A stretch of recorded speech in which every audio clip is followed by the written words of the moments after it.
Okay, so this is all dry now, and now we get to decide what we're going to cover this with. Now, if you remember, in the other one that I did, I put some tissue paper in here, and then I did some painting, and then the gluing on of things. So this is the stage where you'll be deciding what you're going to put on those particular pages. The fact that I'm going to go with this vintage look, I'm going to go ahead and put on some of the tissue paper from Patterns. Most of us have some of that, and it's really inexpensive if you find it at the thrift store. Then I was thinking, alright, I want to do that to complement this, but what am I going to do with this side? I had, from a previous swap, I had this elephant, so that's where that came from. And this also, well, really everything came from swaps.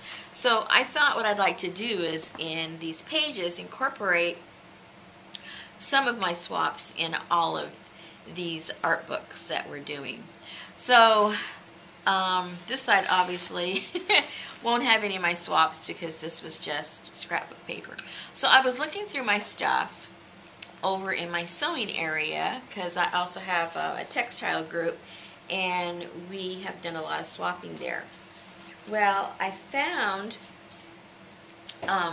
this swap that Sharon Chase had done with me. It was a tag swap, and coincidentally she made this little pocket that was made out of the tissue paper, and then she had this really cute tag that she made. There was a big button there. I had to take it off to accommodate it laying more flat in the book, but I didn't want to cover this up. I think I'm going to save this for a different use this in something else, because I don't want the tag in. I want the tag exposed so that you kind of see the flow of it all. So, also, on the back of the tag here, she had some of this lace wrapping around into the back. Well, obviously, it's not going to be seen because what I'm going to do is glue it. So I cut that off, and I'm going to incorporate that somehow on this side of the page. So just so that you know where I'm going with this, before I forget where I'm going with it, I get easily distracted. So that's what I'm going to do. I'm going to go ahead and I'm going to glue this down, and then after that's dry, then this is going to get glued down here, and then we will be ready for the next step. Alright, so for those of you that are brand new to mixed media, I will show very quickly how these are glued down. I'm just, throughout this whole series, I'm just going to assume it's the very first time you've done this. And those of you that it's old school, well, you just get busy and start doing whatever you want to do. But those of you that are new, I don't want you left with a lot of questions like, okay, well, she's gluing that down, but how did she do that? I understand. I've been there.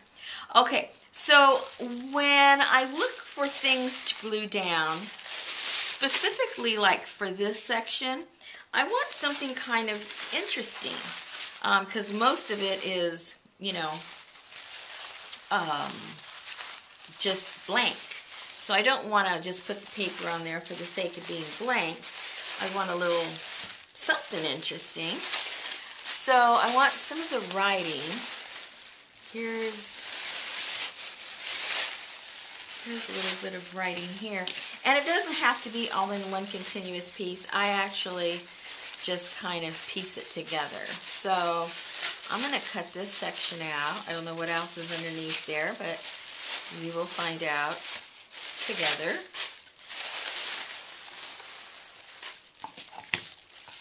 And so see, so now I have at least some interesting writing that will be able to be seen when I glue this down. All right. Here's some more. A little bit more there. Maybe we can get the word and calls somewhere. And then all I do is I go and I Mod Podge all this. So let me find my, here it is, behind me. Behind me. All right. So you can also decide if you want to cover this side up. I left mine exposed. I left it exposed on either side, top and bottom and sides. You see the pages. So when it's closed, it looks just like a regular book. But I did wrap it around here. And that's what I'm going to do with this one also. I'm going to stop the glue right on the edge and put the glue in here and wrap it around this way to close that up. Now you don't have to if you like that that look of it being exposed. Go ahead and leave it like that. You know what I'm going to do? Okay, see, you can tell I don't have a plan. You already can see what it looks like covered. I'm not going to cover the inside of this one, just so that you can see the difference, and then you can decide what you wanted to do. Because, you know, after all, like I said from the beginning, this is a book for you to experiment in, to see what you like. So why shouldn't I just be experimenting too? Alrighty, let me find my my wax paper. So that I don't stick those pages together yet. They're going to get stuck together later, but not now. Alright, so let's put that on. And just try, if you decide to do it this way, just try to be careful that you don't get the glue inside. And if you do choose to do it that way, well then you can just slap it all the way on the inside and be done with it.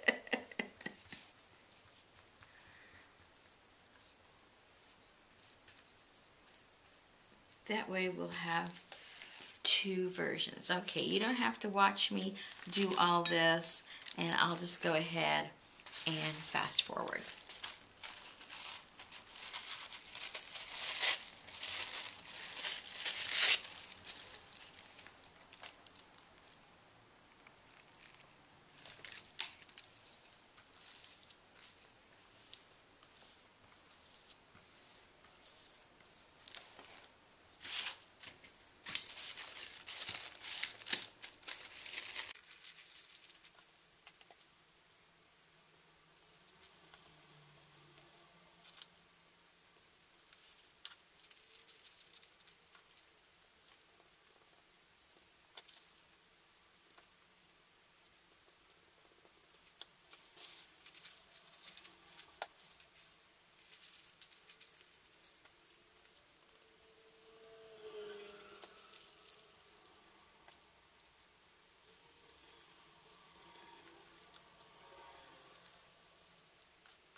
Alrighty, so this is going to dry, and I suggest that you don't try to cut or tear away any of this excess paper until it is dry. It makes it a whole lot easier for you to remove it once it's dry, because it'll just break away very easily, or you can cut it away or you can tear it away. But while it's damp, you're just going to create a mess for yourself. Okay, so the next stage is, after this is all dry, then we're going to decorate in here. And then after we decorate in here, then this page that we have here is going to be glued down so that you have that.